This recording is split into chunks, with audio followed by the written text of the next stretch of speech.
A horrific attack on a young beauty. An unknown monster doused her with acid. Police never found the criminal, and the poor girl's only hope is the psychics. Don't miss this investigation. It will shock you. This is Psychic Investigations, a show of real and astonishing stories. Here, people who call themselves clairvoyants investigate sensational criminal cases and incredible supernatural phenomena.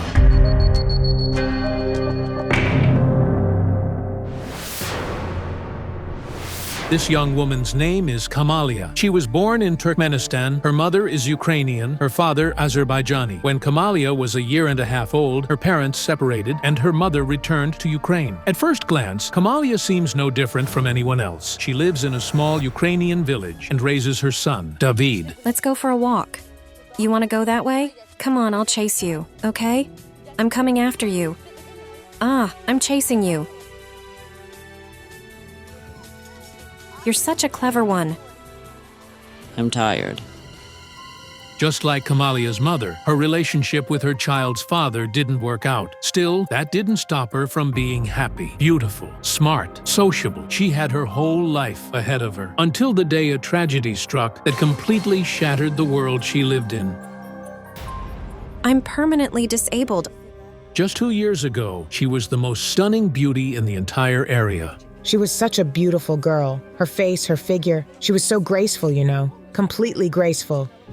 Today, the former beauty hides her face in shame and almost never takes off her sunglasses.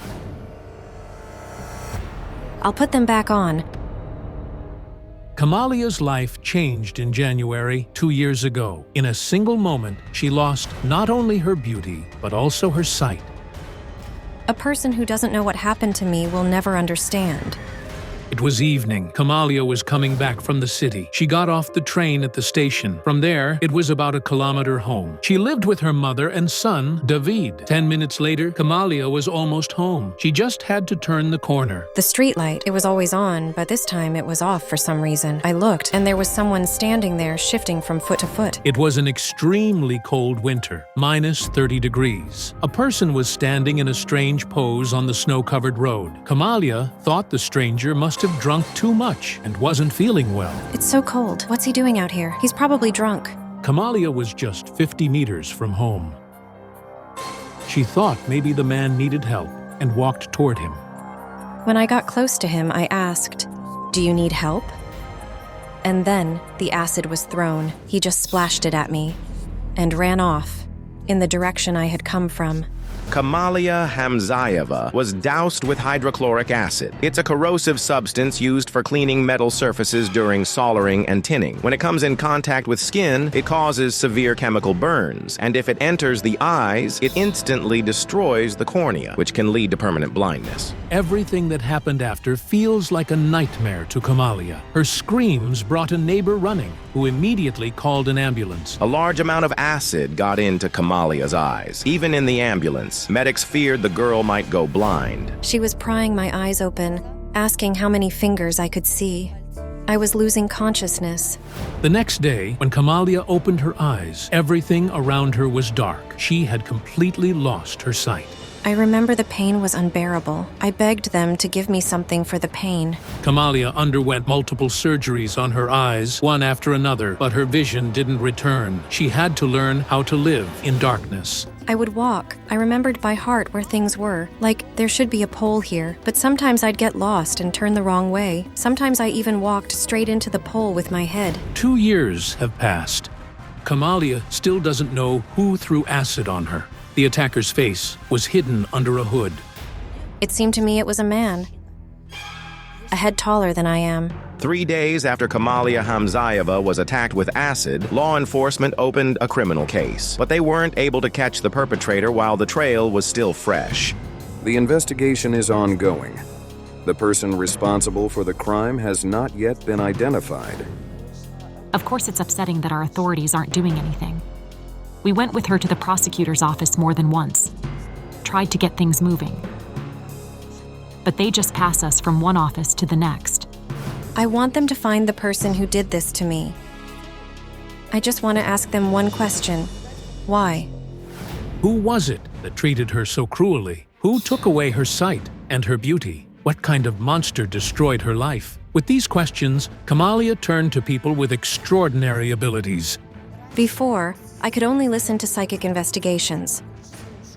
But once I started seeing again, I decided to write a letter, a plea for help.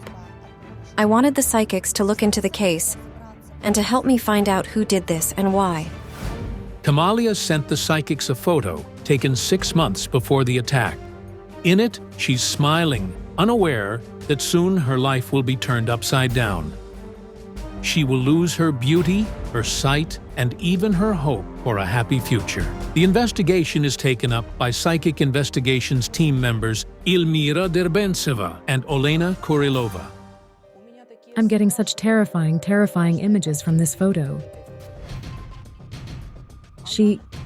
She's lying in a coffin, but with her eyes wide open. So beautiful. What is the clairvoyant seeing? Kamalia is alive, though her sight and beauty were destroyed by acid. Could the psychic be mistaken, or is she seeing Kamalia's future? I see the image of a small child about 5 or 6 years old, and it feels like he's hit by a car. He's no longer alive. And I keep getting the sense that there's revenge involved. It's horrifying. Could little David really die? Are both his and his mother's lives in danger? But why? Who dared to raise a hand against such a young woman? How didn't that hand tremble? How can that person live knowing they're responsible? To me, she's a very open person, so kind-hearted and incredibly trusting. In order for Kamalia to see again, she needed surgery, and her entire village helped raise the money. Everyone gave what they could. I placed a jar right here. People donated. I asked everyone. Some gave coins, some gave 10, 20 hryvnias, whatever they could. When little David saw that his mother could hardly do anything on her own, he realized he had to become her support. First, he helped her around the house and in the kitchen, and later started guiding her on walks. Took to Kamazin. Kamazin means he took me to the store, to the kitchen too. In the past 2 years, Kamalia has undergone 7 surgeries on her eyes. Even now, she can't recover from the shock of what she saw in the mirror when her vision partially returned. When I looked at myself, I knew it wasn't me. My right eye. It's just a hole. A pit.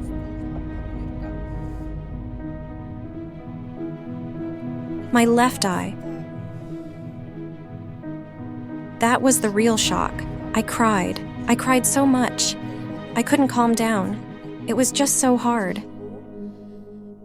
Today, Kamalia can see 60% with her left eye. Her right eye is blind. She was once the most beautiful girl in the village, surrounded by admirers. Now, people look at her only with pity.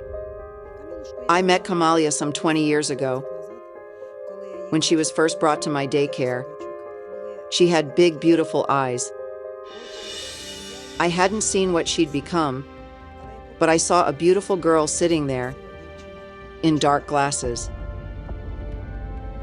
My heart sank with pain. I asked, "Oh, Kamalia, is that you?" She said, "It's me."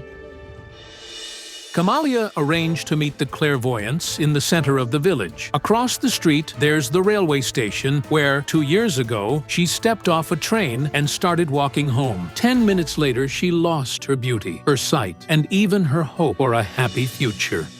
Hello? Hello? My name is Kamalia. I've been waiting for this moment. I truly mean that. I need your help. I believe you can help me. I just want to know who did this and why. Listen, I'm seeing a coffin. You're lying in it. In a beautiful dress, but in a coffin. I didn't understand what it meant. Could the girl still be in danger? But then why did I see her in a coffin? Not how she is now. Not blind. Without any trace of acid on her face. There's a strong sense of danger coming from that direction. Let's go that way. You need to walk straight ahead, then veer left. Then a bit to the right, like this, like this. Yes, yes. Step by step, the clairvoyants retrace the path Kamalia walked that night, unaware that just around the corner, her life would change forever. Stop. We stop here. This is the place. Right here, I am sensing a chill. Fear. Terror. I hear a scream. Yes? This is the exact spot where the unknown assailant threw acid into Kamalia's face. What will the clairvoyants sense here? Who did this, and why? Let me stand where he stood. He was here. Something like this. Yes, exactly like that. He was standing sideways at about a 45-degree angle, right? Yes, that's right. And I feel like he's holding or hiding something in his hands. There's a rustling sound like a plastic bag or something. There was a bag. A plastic bag. I hear it rustling in his hands. There's some kind of jar. You came closer to him and he turned around, made some kind of movement. Yes, exactly. This way? Like this, like this? At the spot where Kamalia Hamzayeva was attacked with acid, law enforcement found a plastic bottle with traces of the substance. But no fingerprints, no skin oil residue, and no other micro-evidence was discovered that could lead to the perpetrator. This suggests that the attacker may have been wearing gloves. Give me your hand. I need to see through it.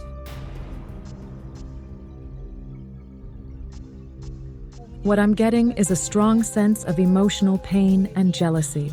There was a conversation between a man and a woman. It feels like revenge, jealousy, and anger. He's Arab. Muslim, right? Yes. I sensed he's Muslim. That's why I heard that sound. Like a mullah singing in a mosque. A dark-skinned guy, slightly bulging eyes, right? Yes. Kamalia immediately knew who they were talking about. Hatem, a man from Iran. He had come to Ukraine to study general medicine. She still remembers their first meeting. He tried to say a few things to me. He only knew maybe 3 or 4 words in total. I tried to translate them for myself, nodded back, like, yeah, is that what you mean? And he'd go, yes. When the psychics first mentioned Hatem, we couldn't have imagined the role he would play in this entire story. Kamalia says she really liked the guy. She dreamed of spending her whole life with him. I fell in love with him and we started living together. He spared nothing for me. Honestly, he did a lot of good things for me. But that happiness wasn't meant to last. The young couple had an argument. We just weren't compatible, she says, and at the time of the attack, they were just friends. But how is this connected to what changed the girl's life forever? I'm seeing something else. A woman slightly older than you. You come to a place where you know your boyfriend. Or your man is, and she's there. She feels like home. Did that happen? Yes. She was like... Yes, that happened. Like wearing your slippers. She was wearing my clothes. Even her tank top. Kamalia came home unexpectedly and caught Hatem with her best friend, Alina. Kamalia later admitted that betrayal was the reason she ended her relationship with Hatem. She was lying there in my t-shirt and shorts, and he was standing in jeans with his shirt off. I started throwing her out. I opened the door, tossed out her boots, her jacket, her bag. This was in December, in the middle of winter. Kamalia suspects that the acid attack was Alina's doing. Could it be that Alina, still bitter over their falling out, decided to take revenge? But Kamalia recalled that her attacker was a man, a whole head taller than her. She told me she hated me. And after the attack, she said it would have been better if I had died. Investigators immediately took note of the conflict between the two friends. Revenge is one of the most common motives in crimes like this, and began looking into Alina. The friend, she wasn't as pretty as you. I get the feeling that she wanted a coat the same color as yours. She would buy all the same things I had. She even dyed her hair like mine. Exactly like how you color yours, right? Could jealousy really have pushed Alina to such a horrific act? Well, I don't feel like she was involved in what happened to you. She seems more like a timid, hesitant girl. Well, yes. The police investigated Alina thoroughly. It turned out she wasn't even in the village at the time of the attack. She was at home in a nearby town. That day, she had friends over, and they confirmed her alibi. So Alina was cleared. But then, who was it? And why would someone do something so cruel to Kamalia? I keep seeing Kamalia in a coffin. It's you, but younger. Not younger. Younger looking. Just a couple of years. Slimmer. You were thinner back then. Your face looked a bit slimmer, but she's alive. But I saw her with my own eyes. She was standing right in front of me, alive. Yet in my vision, she wasn't burned with acid, but she was dead. It gave me chills. My hair literally stood on end. Then I was shown the man she wanted to marry. He's Eastern-looking, fiery by nature. Very emotional, a little hot-tempered, well, more than a little, and quite suspicious by nature. What Kamalia said next is truly chilling. She suspects even Hatem, the man she once loved, of destroying her life. That would be unbearably painful for me. I can't even describe the pain. God forbid it was him who caused it. He's extremely jealous. Yes. He loved her, but it was a strange kind of love. It turned out that Hatem was deeply possessive. Kamalia says it was over the smallest things. He was jealous. It was pathological. He would get jealous over nothing at all. He used to follow me around, constantly watching me. He needed to know everything. How I breathed, what I breathed. One of the main suspects, according to the investigation team, was Kamalia's former boyfriend, Hatem. Her mother had also warned authorities about his volatile temper. For a long time, I thought he was somehow involved. Next came something truly difficult to comprehend. Kamalia said that while the ambulance was rushing her to the hospital, Hatem stopped the vehicle halfway there. In the middle of the road, he wrote a statement that if anything happened to me, he would take full responsibility. The man insisted on taking Kamalia out of the ambulance. The paramedics were shocked and demanded he sign a statement that he would assume full responsibility for her life. He agreed. And he took me to the regional hospital, to the city. Hatem had studied medicine, so he had connections among the doctors. He decided that the regional hospital would be better than the District 1 the ambulance was heading to. But how did Hatem even end up on the road the ambulance was taking? Was it his conscience? Did he suddenly decide to save her? Tell me, Kamalia, is there any way we can find your boyfriend? We want to try to speak with him. Of course.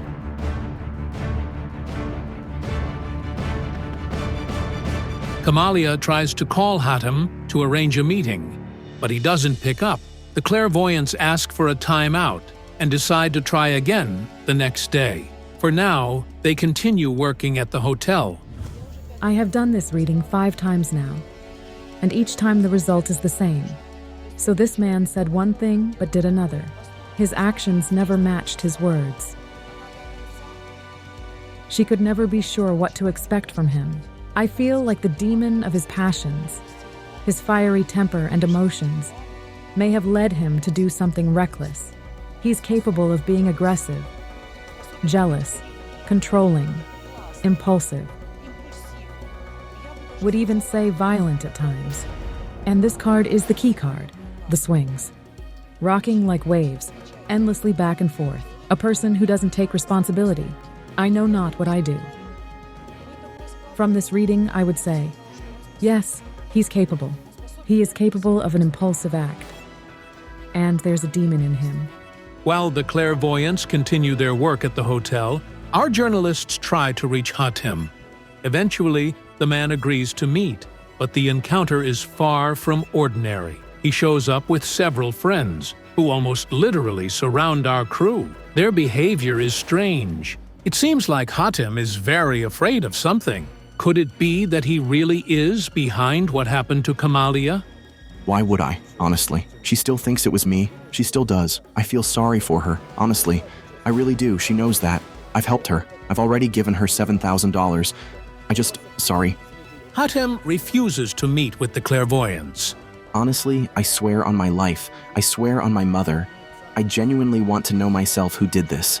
After speaking with Hatem, we were convinced he was the one who threw the acid on Kamalia. But what would the clairvoyant say, still working in the hotel?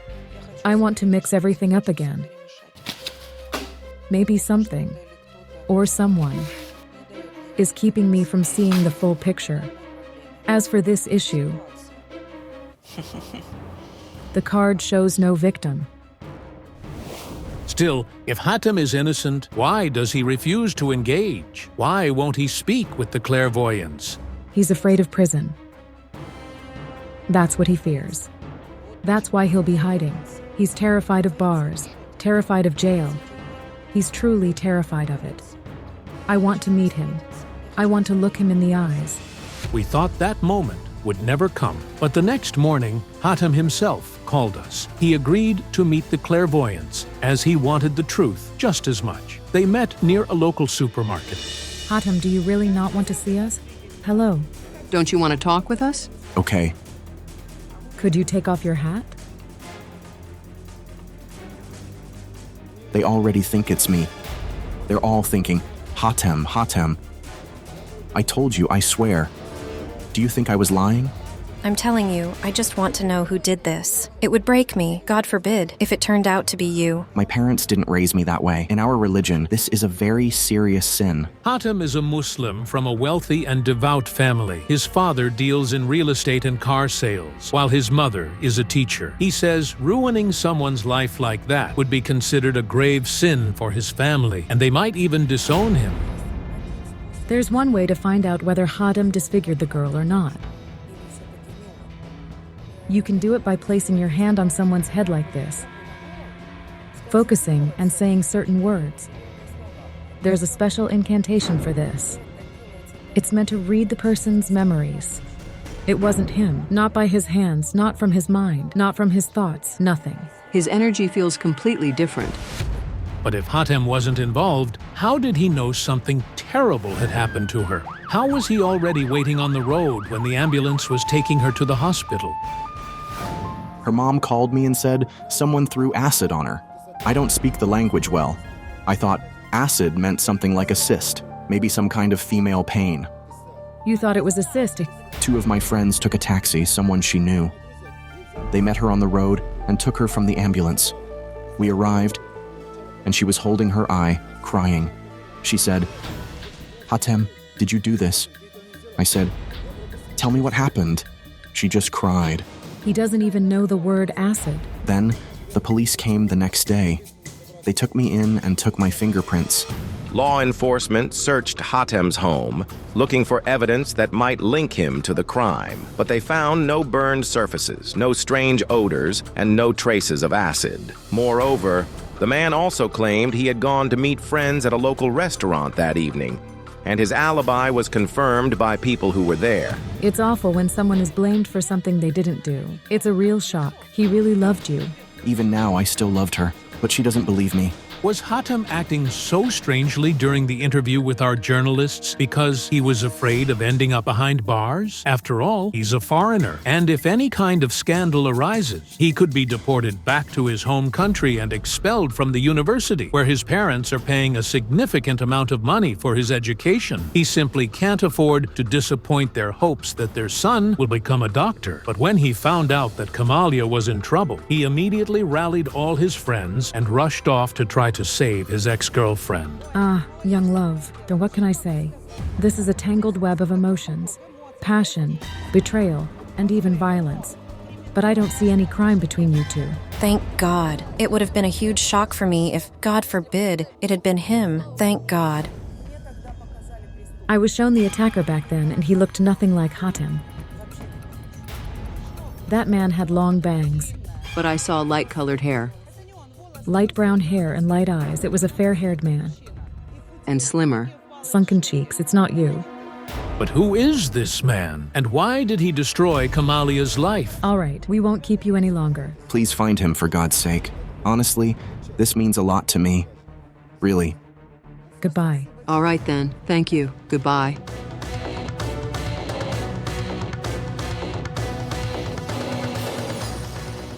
Listen, it's very noisy here. I need some quiet. To figure out what to do next, The clairvoyants and Kamalia head to a nearby park. I saw tears flowing from the girl like a river, and it seems like it's been happening almost since birth. Were there some issues with your father? I see a little girl who was left without a father. You were living separately from him, right? Yes, yes. Kamalia grew up without a father. She doesn't even remember him. Her mother told her he had another family, and that was all she ever explained. Fatherly love? Of course, I don't really know what that is, since I never had a father. But this was somewhere else. You weren't living here? Like a different country. Some other country. Yes.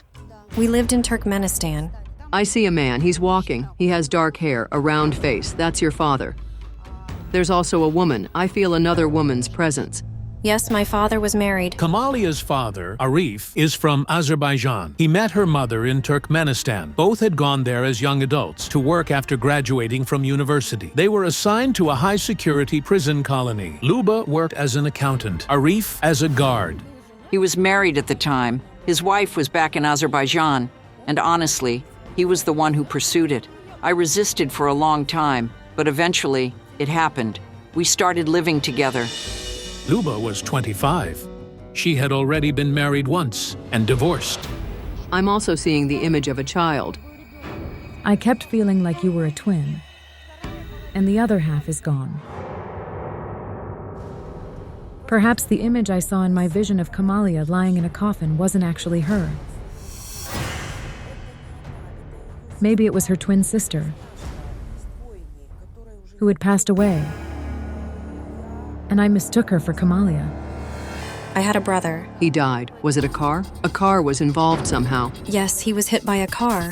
Our heroine didn't have a twin sister, but 2 years after Luba and Arif started living together, they had a son named Kamal. The boy died 1 year before Kamalia was born. As it became known, the tragedy occurred in Turkmenistan. Kamal was in first grade. That day, his mother brought him to school earlier than usual because she had an early meeting. The 6-year-old boy got distracted playing and ran out into the street. At that very moment, a car came around the corner and hit him. Kamal died in the hospital from his injuries. Luba grieved deeply for her son Kamal. When her daughter was born, she named her after her late brother, Kamalia. You know, it's like this, Mother. She has this kind of deep-seated hatred toward women.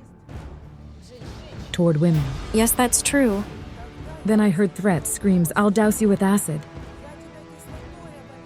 But those words weren't meant for Kamalia. They were aimed at her mother. 10 years into Luba's life with Arif, his legal wife decided to bring her husband back into the family and gave birth to a son. They named him Kamal too. Clearly, that name was a favorite of Kamalia's father. He threatened to throw acid on me and to kill me. One thing kept bothering me throughout this investigation, something I didn't mention. It felt as if the acid wasn't meant to hit Kamalia's face, but another woman's. I thought maybe it was related to the threats against her mother. That woman was just desperate. She was trying to win her husband back. And that's why she threatened Luba. After the accident that killed Kamalia's older brother, the relationship between her parents fell apart. Her mother returned to Ukraine. She took off like a bird. She ran away of her own free will, to start over, to begin a new life. She left everything behind and realized that man would never come back to her. Kamalia's mother changed men like gloves, and women couldn't stand her at all. My mom had men. She was still young, beautiful. There were all sorts of, local get-togethers between co-workers. Someone's birthday, March 8th. Someone's grandson was born. And sometimes, as I saw, she'd come home completely drunk. Because her mother was actively trying to build a personal life, Kamalia says there were constant scandals in the family. Grandma would even show up with a stick, like to beat her or something. I don't know. She would yell at my mom, "Leave the family alone. Don't destroy the family." And my mom would say, "I'm not to blame." Then she went deep into religion, turned to God and started saying, "It's all just vanity, this world." Yes, that's exactly what she says. When Kamalia turned 8, her mother completely changed, stopped seeing men, stayed home, and read religious literature. She also started drawing her daughter into her faith. I see you wearing some awkward dresses. You wanted to wear something fun, stylish. But instead, they put you in these, well, like robes. They were skirts and long dresses. Because of her clothing, unusual name, and last name, Kamalia became the target of ridicule at school. She was mocked and even beaten. Kids my age would laugh at me, mock me, make fun, point fingers. They called me slurs. I was just humiliated. They dragged by my hair, smacked in the back of the head. But how is all this connected to the tragedy that happened to Kamalia? Who doused her with acid, and why? Kamalia simply became disillusioned with her family. She lost faith in the people around her. She just didn't know where to look for support. And at some point, when you look at Kamalia on an energetic level, it's like she became enveloped in love. You didn't have a father, and you were craving protection. I think you were likely searching for some kind of security. It's as if the girl suddenly grew wings. She came alive. She blossomed. She met a guy whom she fell in love with, and she truly believed he would be her rock for the rest of her life. And he was older than you, and you trusted him. You gave yourself to him completely with all your love. There was love, yes. Did you meet on the road? Yes. And he works in something to do with roads? He was an assistant train engineer. It was Kamalia's first love. His name was Sasha, 3 years older than her. They met by chance on a train. That day, Kamalia had gone shopping in the regional center. She returned carrying a heavy bag. A handsome young man helped her unload her things from the carriage. A week later, their paths crossed again. He came to our village, you know, to see a girl named Lena. From that moment, we started seeing each other. You knew his mother, didn't you? Yes. I'd been to their house many times. I knew his mother, his father, his sister, absolutely all of his friends. Kamalia and Sasha dated for 6 months. Then she became pregnant. So why didn't he marry you if you were pregnant? You told him, right? Yes. Did he betray you? He didn't think it was necessary. It turned out the man had no intention of getting married. Kamalia didn't know what to do about the baby. My mom told me, don't even think about an abortion. And that was painful. It felt like betrayal. But you pushed through. Your mom and grandma helped raise the baby. Yes, they helped a lot. You have a son? What's his name? David. David is now 4. Just like Kamalia, he's never met his biological father. Sasha disappeared from their lives even before the boy was born. They have no idea what became of him. I see you. It's either a hospital. No, not a hospital. A place where you bring food. Parcels to someone you love. Isn't there a metal grate I see? A grate? Was someone in prison? Yes. I get this strong feeling you've known him for a long time. A very long time? Yes. That was Andriy. Kamalia had known him since childhood. 11 years older, he was like a big brother to her, always supportive and protective. Then he disappeared from her life for a while and reappeared right after she found out about Hatem's betrayal. But why did the psychics bring up Andriy? Could old friend be connected to what happened to Kamalia? As we found out at that time, Andrei Samsonov had already been serving time in a correctional colony for about 6 months. For drug trafficking, he was sentenced to 4 years. I was on a train when I happened to run into a mutual acquaintance who told me Andriy had been imprisoned. I was overwhelmed with emotion. I just felt he needs help. And I'm someone who can help him. Kamalia says she couldn't believe that Andriy, whom she had always seen as an older brother, could be guilty of anything. She immediately packed some things and went to visit him. It was complete trust. Yes, yes. How could I not trust my childhood friend? Especially when he's in trouble. Of course I'd help him, save him. And on top of that, he says he loves me. He even confessed his love. Yes, yes, it's true. It all really happened. Was that a wedding in prison? Yes. After 6 months of visits, Andriy proposed to Kamalia. She thought, this is it, real love at last. It may sound strange, but the wedding with Andrei felt like a kind of salvation for Kamalia. A chance to believe in love. To believe in something human. Her father had abandoned her. Her mother first focused on her personal life, and then completely disappeared into religion. Blinded by love, Kamalia couldn't have imagined that her husband would be the first to turn his back on her when she lost her sight. Such deep betrayal. You know, it's like taking a kitten. You lift it up, play with it, cuddle it, and then toss it away like it's nothing. After Kamalia was attacked with acid, Andrei disappeared from her life forever. He was released early, and the first thing he did as a free man was divorce her. Now he's living with some other woman. I thought Lee 3 years behind bars. She's a young girl, so I never had any plans for the future with her. Poor girl. How many betrayals has she had to endure in her life? But how is all of this connected to the terrible attack on Kamalia? Who would do such a thing, and why? I'm getting a random non-randomness, but I think we need to go. Maybe perform a ritual. We'll go to the place where it all started, back to that road. To finally draw out the full truth. The clairvoyants returned to the place where their investigation began, where Kamalia lost her sight, her beauty, and a normal life. With the help of candles, specially blessed water, and certain spells, I tried to see what exactly happened to Kamalia on that day.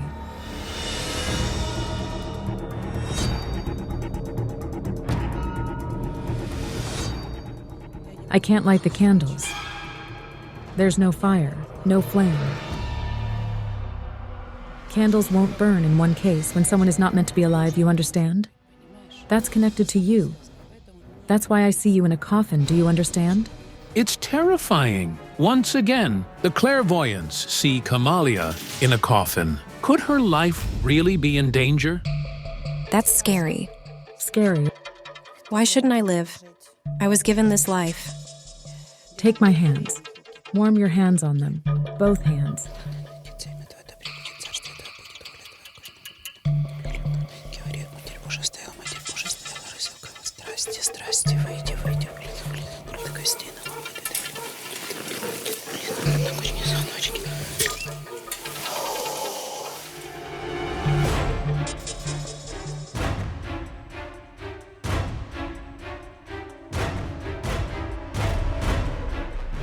I felt that the acid wasn't meant for this girl at all.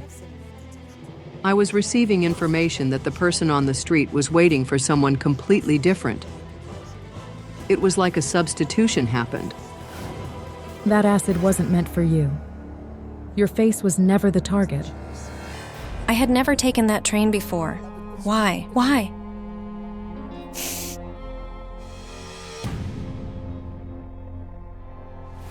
As it turned out, that day Kamalia missed the 7:40 p.m. train and ended up taking the next one at 9 p.m. She hadn't told anyone about the change. That's why it's unlikely anyone knew what time she would be arriving home. Horrifying. Could Kamalia have simply been mistaken for someone else? A fight between a man and a woman. A different face. Yes, a different face, and a different man, not from your circle. He was waiting for an older woman who lives somewhere around here. One of the theories investigators considered was that the attack was planned, but not against Kamalia, and that she was an unintended victim. But what does this all mean? Could the acid be really meant for someone else?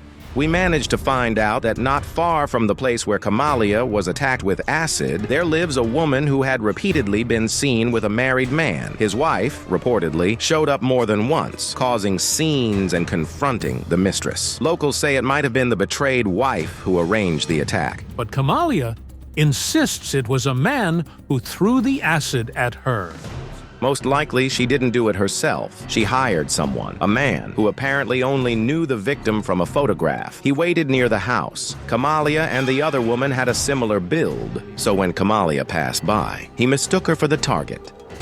Back in the park, I already said, this wasn't just a random attack. It was a fated mistake.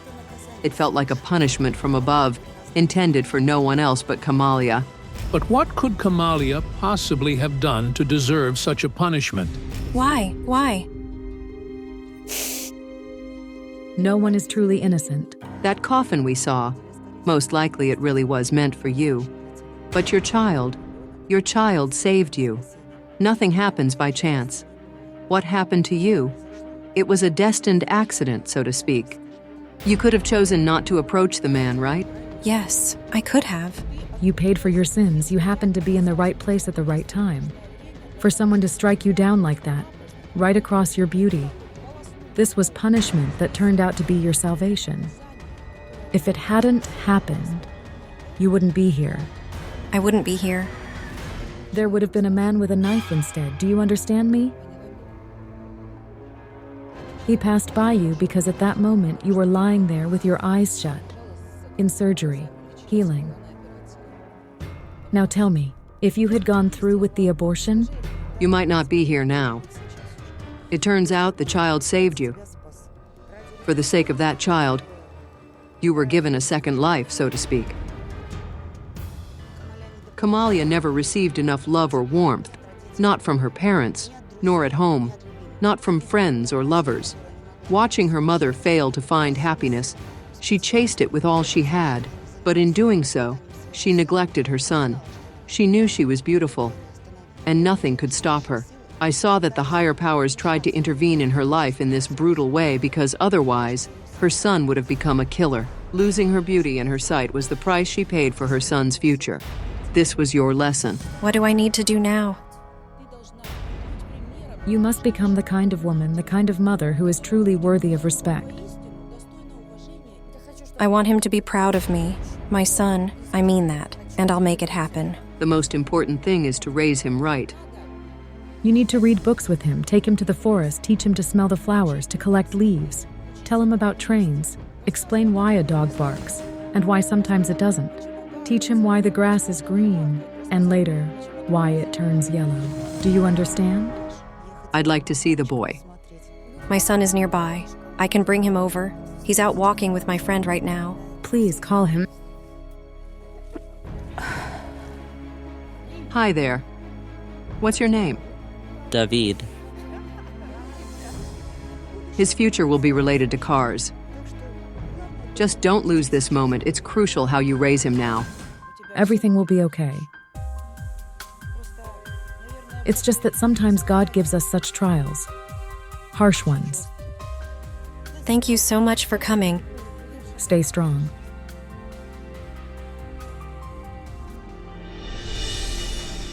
I'm grateful to the clairvoyants. I'm relieved they cleared Hatem of suspicion. And I know I need to let go of the past I was living in. Maybe God stopped me on the path I was on, so I would leave behind the life that I was living. The parents received text messages from their daughter, who had been in the morgue for several days. Who was texting from the deceased girl's phone? The ghost of the girl will reveal the truth and unmask her murderer.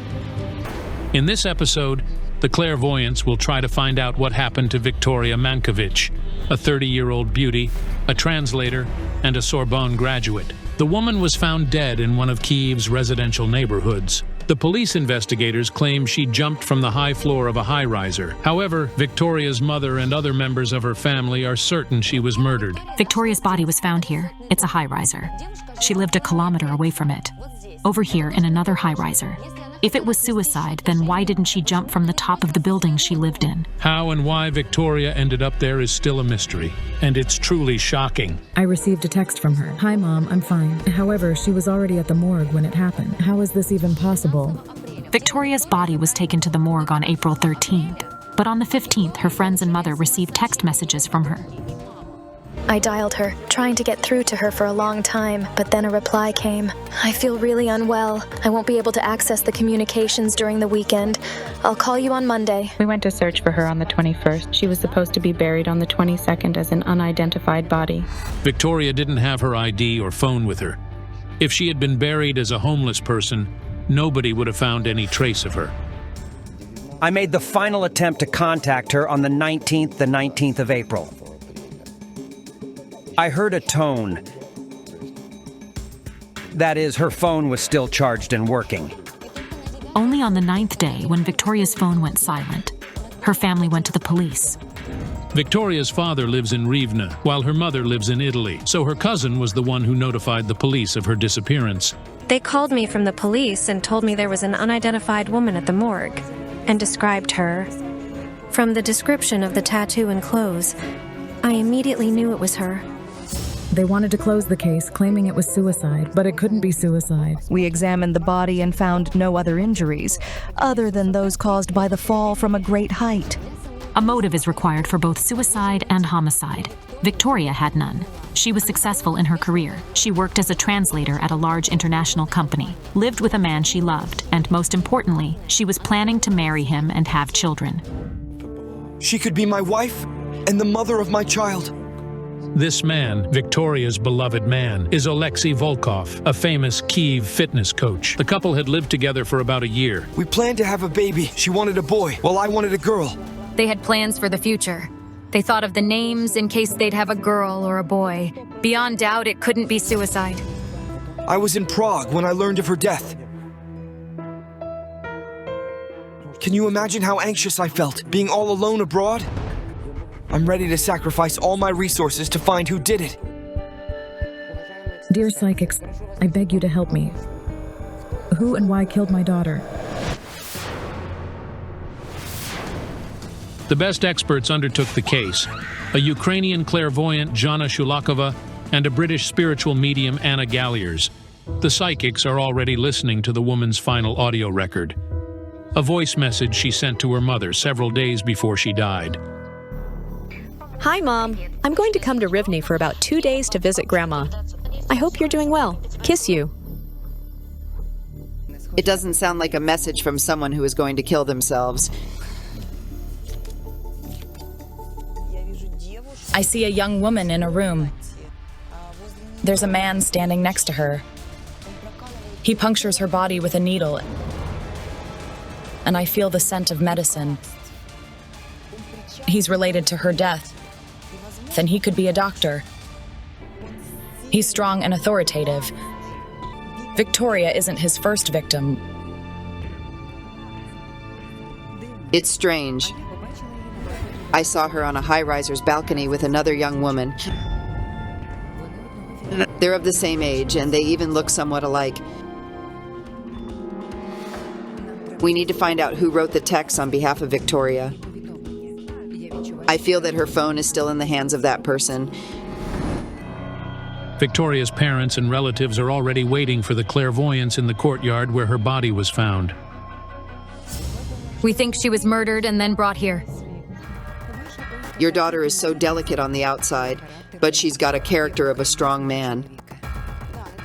Yes, it's true. If she was highly determined. Victoria's childhood ended when she was 15 years old, following the divorce of her parents. Her mother went to work in Italy, and she stayed with her father, an ex-military officer. She studied Slavic studies at the local university here in Rivne. She made her living by writing course papers for money at nights. Later, as part of a student exchange program, Victoria went to France. This provided her with the opportunity to enter the Faculty of Arts and Humanities at Sorbonne University. Who is Irina? It's me. Irina is Victoria's aunt and her closest relative after her parents. It was she who went to the morgue for the identification. She bears a grudge against you. You saw something that could change the course of the investigation dramatically, but you didn't pay much attention to it. A bruise and punctures. There were 3 dots like punctures, and a bruise like the one you have after an injection in the vein. She had the same. I feel there was some substance in Victoria's body that made her feel disoriented. Could somebody give her an injection of something? Did they conduct a chemical examination at the police station?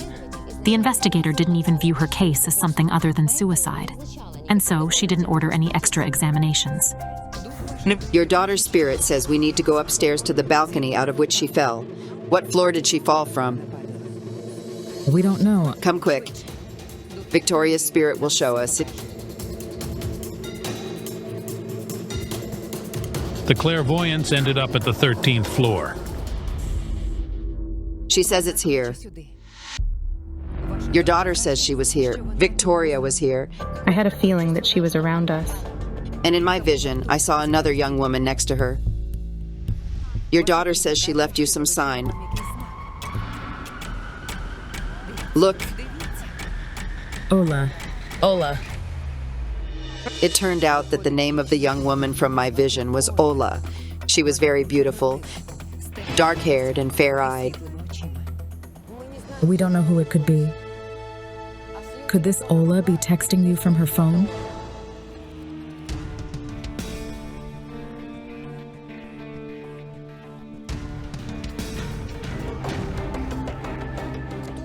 Who sent those texts? It wasn't a woman. A man wrote those texts. This man has something to do with the woman that I saw on the balcony. Victoria's spirit says we must find her phone. Do you know where to go? The spirit will lead us. I'll stay here to try to find out what to do about this Ola. I'll call you later. Anna Galliers goes where she feels led. The spirit shows me a colorful wall of a building. The picture is made up of little squares. Is it a mosaic wall or what? Yes, and there are flowers in the picture. Zhana Shulakova stayed to work with her pendulum in the map of Kyiv. My pendulum is showing 2 spots in different ends of the city. Let's go where it's closer.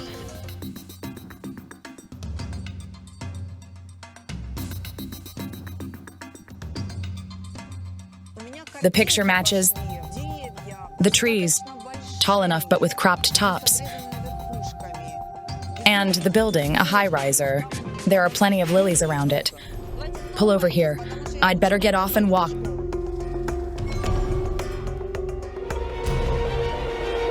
There are the lilies. The clairvoyant has found one spot, but where should she look for Ola? If the women were friends, they could go to visit each other. The residents of the building could see Victoria. In the courtyard, the residents approach the crew. One of them knows a young woman named Ola. She says she's a lot like the one in the photo. She wasn't tall. Her height was quite average. She was dark-haired and very calm. You're speaking of Ola in the past tense. Did she die? It turns out that Ola died 4 years ago, a lot earlier than Victoria did. Victoria and Ola were similar in many ways. Both of them were successful, educated, and beautiful young women. They were somehow connected. But how? Ola used to be the branch manager of one of the Kyiv banks.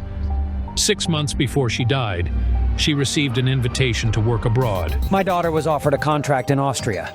In mid-December, she called me and said she was going to Kyiv on business for a few days, and since it was a Christmas season, she was going to stay and celebrate the New Year.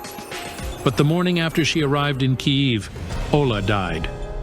Early in the morning, my wife received a call informing her that our daughter had been found dead under her apartment's windows. Ola's death became a shock not only for her parents, but also for her boyfriend.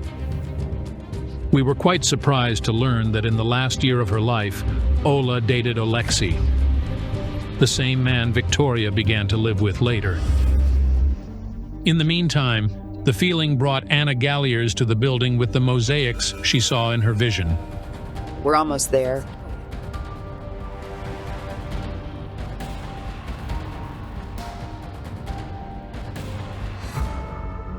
Victoria says there are texts with threats on her phone. They were sent by a woman with a child who lives in the first apartment. Katerina lives in it. She has a son, Alexei. Who is this Katerina? And why did she threaten Victoria? Victoria's spirit says her friends know about the threats. Our expert spoke to Victoria's friends. She discovered that Katerina was Alexei Volkov's other girlfriend. This ex tried to return him. She occasionally reminded him of herself, trying to convince him to leave Victoria and come back to her, and so on. She also threatened Victoria personally. Katerina started showing up with scandals. She beat on the door shouting, "Who is that bitch? Get her out of here. I'll be waiting for her outside. And when I see her, I'll tear her hair off." I understood that she lived nearby. Nobody knows what a woman who is in love and has a wild imagination can do. Did Katerina really get rid of her rival? Was she also involved in Ola's death? Your daughter's spirit mentions Alexei. He didn't break up with that woman. He cheated on your daughter, and she learned about it. She never told me anything about it. There was a scandal, and the man beat your daughter. They quarreled once when they were sitting in the car. I don't know the reason behind the argument, but he hit her in the jaw with his elbow. Does this mean that Victoria and Alexei's relationship wasn't ideal? Victoria says it's time that we know that on the night of her death, she was with Alexei. But wasn't Alexei supposedly abroad when Victoria died? However, it turned out that he was the last person to see Victoria alive. It was in the apartment in which they lived together. Only later on did he go abroad.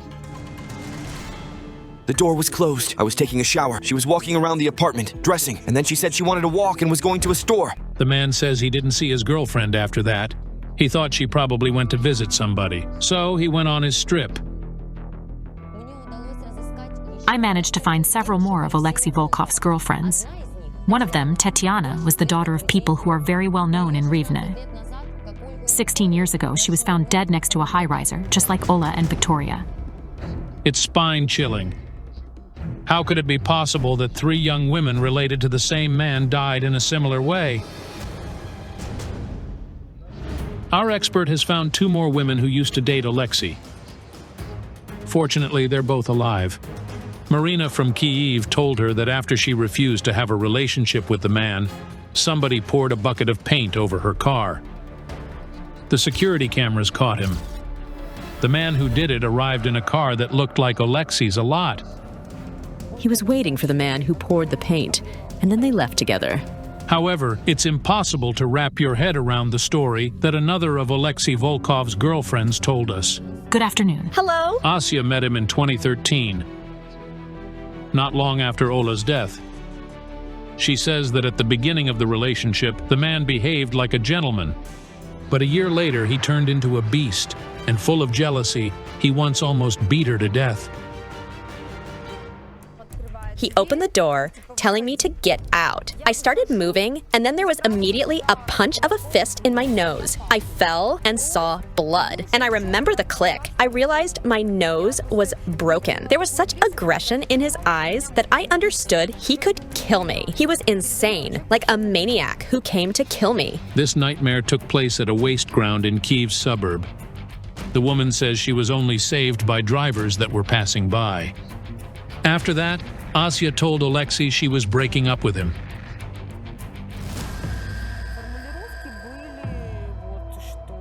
He threatened to pay a homeless man to pour acid over me, or my child, or that I would be raped, while he would be somewhere else to have an alibi. The first thing he did was warn me not to go to the police, saying he had many friends in various spheres, including the police and criminals.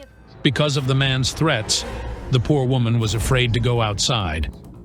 I told my friends and colleagues that if I fell out of the window, they would need to go to the police immediately, because I know suicide is a sin, and I would never do it to myself.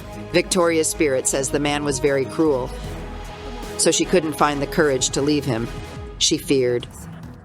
It turned out that Ola, one of Alexei's ex-girlfriends, was also going to leave him not long before she died. She was going to leave him, like Victoria. We called him. He told us that they quarreled, and Ola took a taxi and left his place at about 11 in the evening. And the next morning, concierge who was on duty found Ola's body.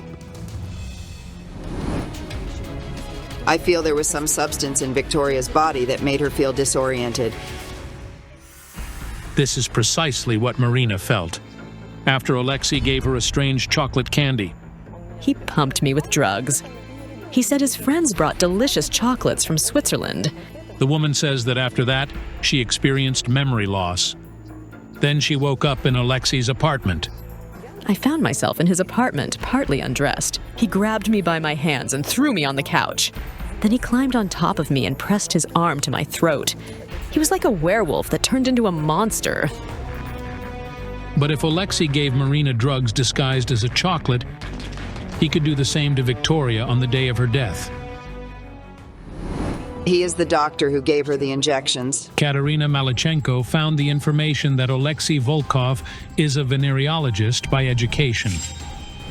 He himself gave Victoria the injections that her doctors prescribed her. Victoria says it was Alexei who sent you the messages after your daughter was dead. He has her phone now. It turns out that Alexei hasn't returned Victoria's possessions to her family.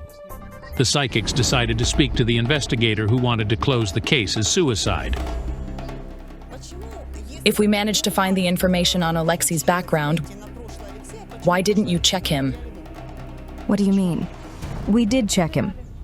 All the women died in the same manner. They were all wealthy and confident, and all of them were in relationships with Alexei. It's impossible that all of these were coincidences. The clairvoyants in Victoria's family went to Alexei's apartment. Nobody answered the door. We'll dial him and try to speak to him.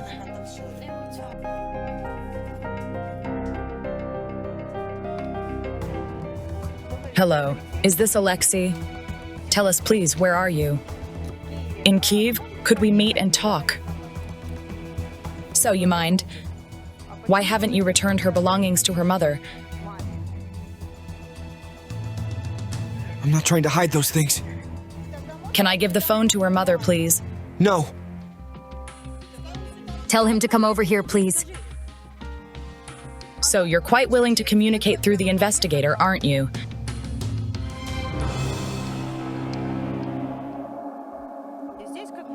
The family is waiting. They want to see you and have her things back. Are you coming? We must grab him by the scruff and take here forcefully. So you are currently in Zhytomyr, am I right? He said he was in Kyiv 5 minutes ago, but now he claims he's in Zhytomyr. I feel that among Victoria's possessions that Alexei is keeping, there is her phone. The man used it to send her friends and family messages after she died. This is all we can do here. We did everything we could in this situation. Thank you. Be brave. Be brave and finish what you've started. Yes, thank you so much. Sometime after the psychic's investigation, Alexei Volkov was sentenced to jail. He was arrested during an attempt to murder his next girlfriend. We hope he will never hurt anyone else. Did a young mother of 2 daughters really commit suicide right at a family celebration? The truth will shock you. The psychics will expose the real killer. In this house in a small Ukrainian village, life seems to have stopped since the mother of the family, 33-year-old Marina Timkovich, was found dead at the doorstep of her own home. The tragedy occurred on March 8th. Marina Timkovich's body was discovered by her husband, Vasil. The woman wearing a nightgown was lying outside the door of her house. A bloody kitchen knife from her home was found nearby. The cause of death was a stab wound to the heart. The police concluded that Marina committed suicide. They claim she stabbed herself in the heart. She loved her children very much, and she would never leave them alone. We're shocked. They're such a diligent family. They have everything in abundance. The victim's brother, Volodymyr, remembers the day he lost his only sister well. I remember her tearful and smiling.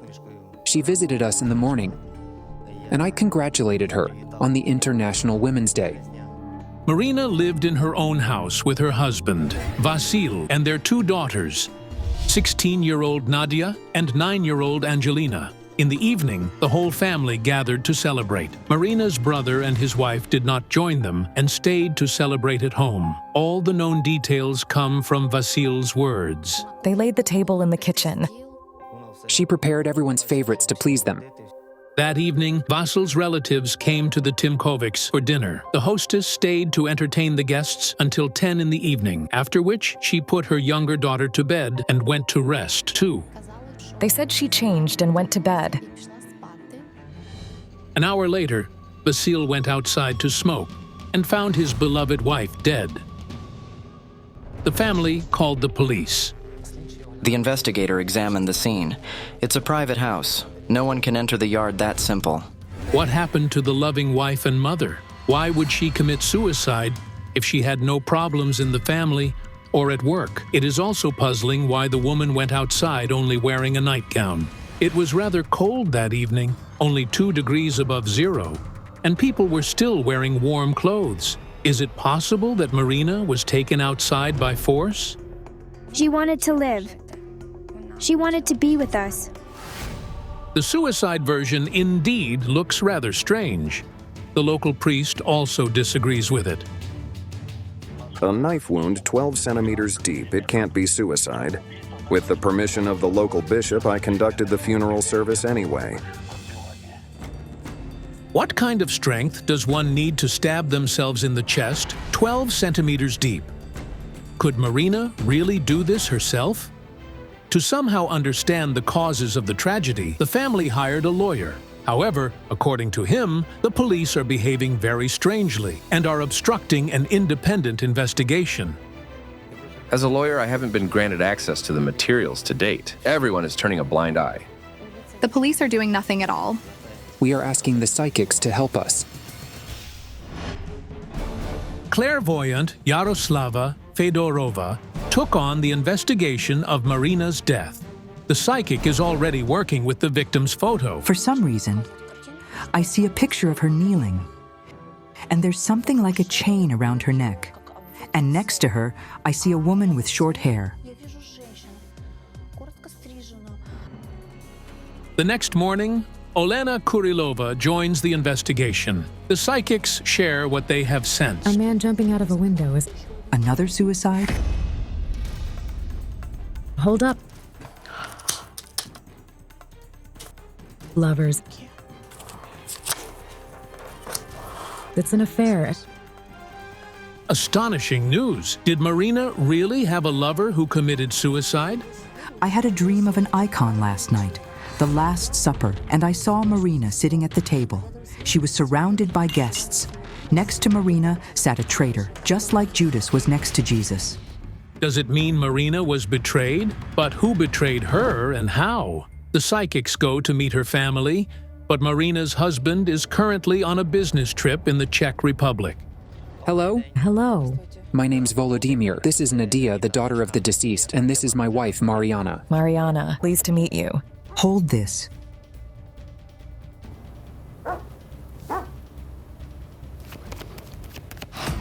Something pushed me right in the shoulder. She's here. Marina. Marina's spirit appeared as soon as we started working.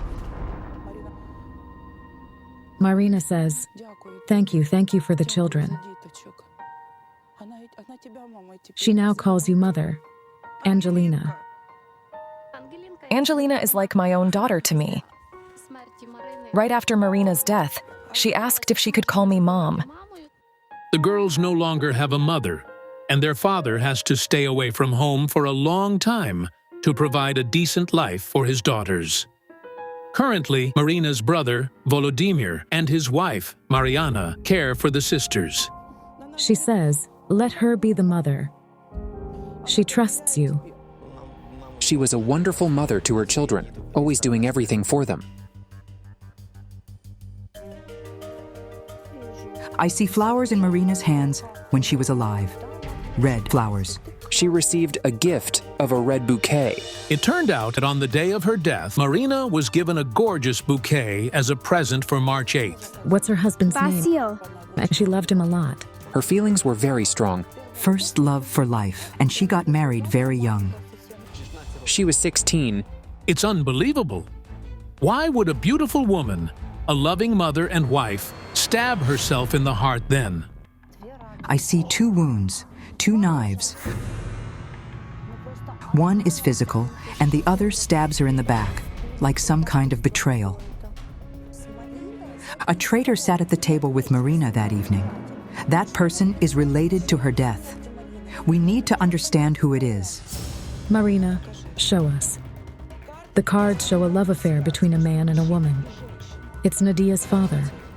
and the woman next to her is family. Marina says it hurts so much, she cries. A shocking revelation. So, was Marina's life with her husband not so happy after all? Could it be that the unfaithfulness was the reason for the suicide and no one killed Marina? But who is the woman with whom Vasil had an affair? You all know her. People said he had an affair with the school principal. Everyone in the village knew about this principal. She's Angelina's godmother. Does it mean that Vasil cheated on his wife with the woman Marina trusted so much that she invited her to be her daughter's godmother?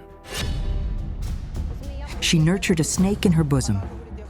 She says she wants us to meet that woman. The psychics go to the school where Vasil's mistress, Mariana, is the principal. Hello. Hello? The principal won't come out. She doesn't wish to talk to you. If you're not guilty of anything, you won't need to hide. Of course.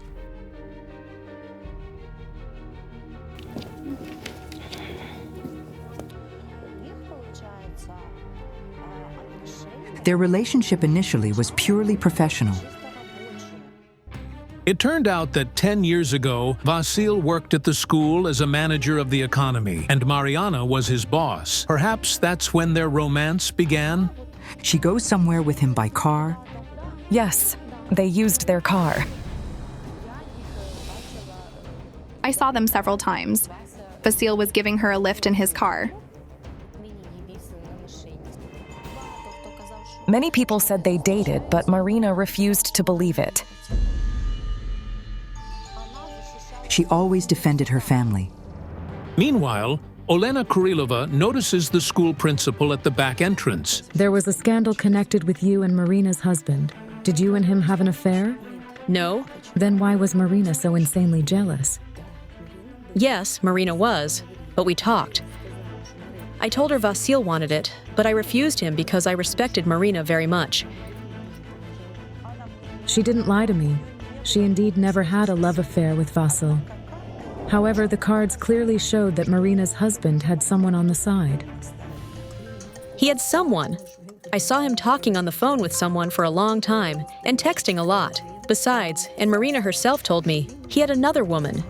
Her name's Olha. So Vasil did have a mistress, and Marina found out about it? Marina even said she wanted to send him to work abroad. Marina understood everything. She sent her husband to work in another country to keep him away from his mistress. According to the school principal, Vasil went to work abroad and thus broke up with his mistress. But Marina died 6 months later. If she really decided to commit suicide because of her husband's unfaithfulness, why didn't she do it right away? Marina says, find the mirrored doors. It's their gate. She died there. The psychics and Marina's relatives go to the place where the tragedy occurred. Almost all the villagers have gathered near the Timkovich's house. This is the house where Marina lived, and this is the mirrored gates. Let me work here. May I enter the house?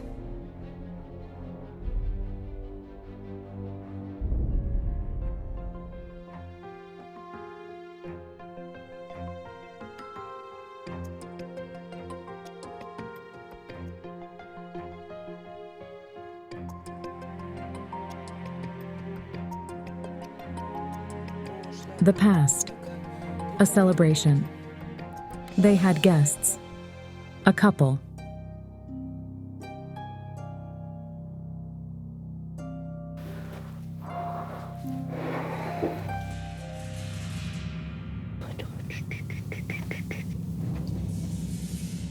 She looks that way. She's alone in the room, and she sees someone staring at her.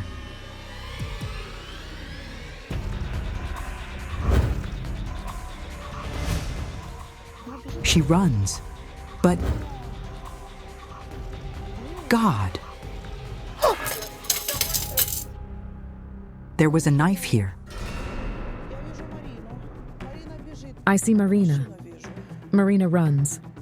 I see a man. And he meets her, and he seems hug her. Like this. Bam. An iron embraces. But who is the man who embraced Marina before her death? I hear a scream and then... You're not going anywhere. You won't say anything. Shut up. Shut up forever. Yaroslava. He killed her. A man. A man's hand with the knife. What fell there? We heard a loud bang in the house. A champagne bottle fell. Wait. It's incredible. There was no one in the house. There were no drafts or pets. It was a sign from Marina. Something is missing there. Yes, the money is gone. About $2,000. So, a significant amount of money disappeared from the house. But why was the case closed as suicide then? Robbery seems to be a plausible motive for homicide. That person took the money. Sit down, my dear. Don't cry. Our detective Katerina Malichenko, along with the lawyer hired by the victim's family, managed to obtain the case materials. The information is shocking. There are facts that contradict the suicide theory. There were no fingerprints on the knife that killed Marina. She couldn't have stabbed herself and then wipe off the prints. The project's detective urgently joins the psychic's investigation. Katerina Malichenko. Volodymyr. A traitor sat at the table with Marina that evening. Do you feel someone leave through the door that night? Through the front door? No one else left. She went out alone. Who could murder her then? If everyone was in the house and no one followed Marina out, then the killer wasn't one of the guests. So, who did it?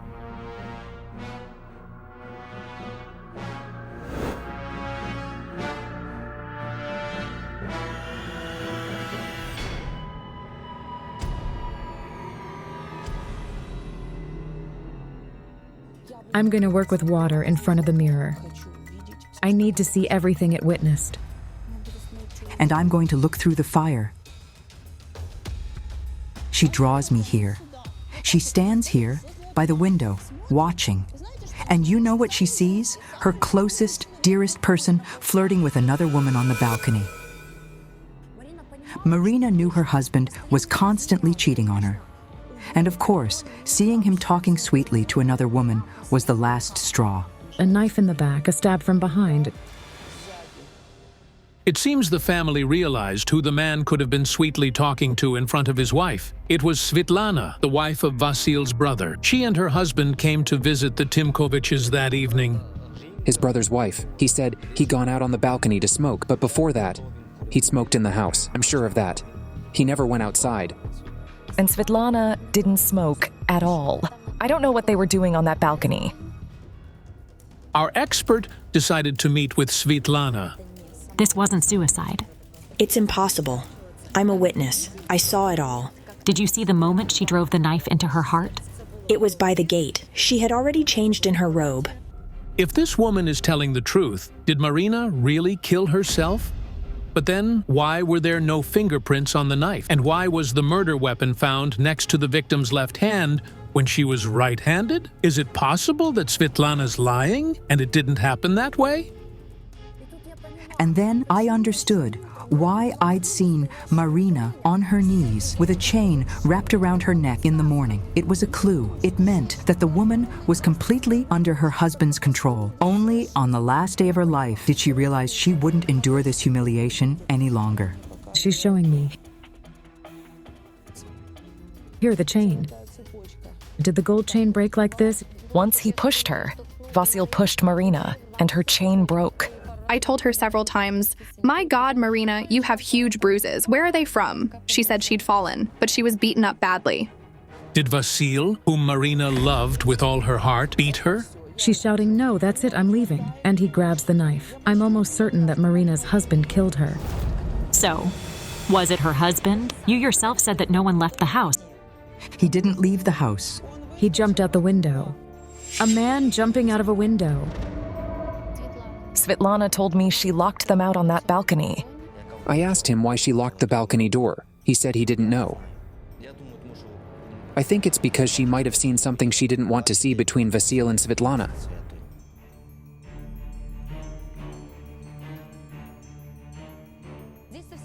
It's not high at all.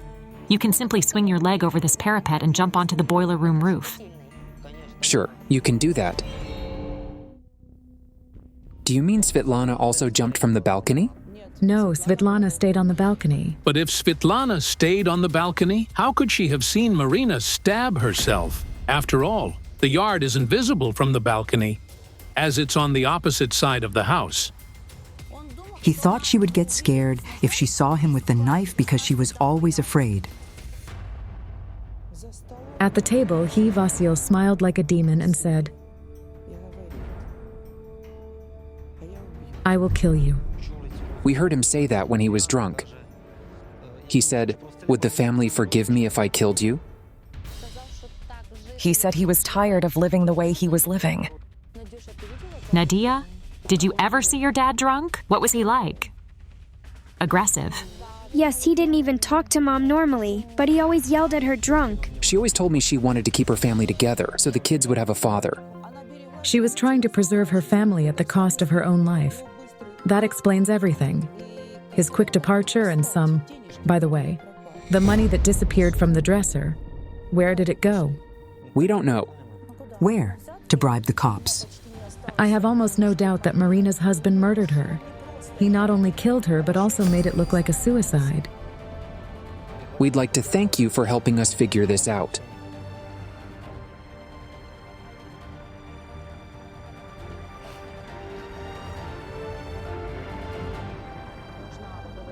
We need to talk to Svetlana because Svetlana is the primary witness. Svetlana realized we won't drop this case. It will be publicized nationwide, and she might end up in prison. So, on the second attempt, she began to recall slightly different circumstances of Marina Timkovich's death. Svetlana, did you see the exact moment when she killed herself? I only saw it when he shouted, "Svetlana, look, there's blood."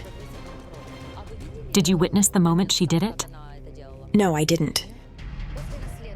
After the investigation by the psychics, I and Marina Timkovich's relatives requested 2 independent examinations. Marina couldn't have stabbed herself in the heart. The injuries found on her body are not characteristic of self-infliction.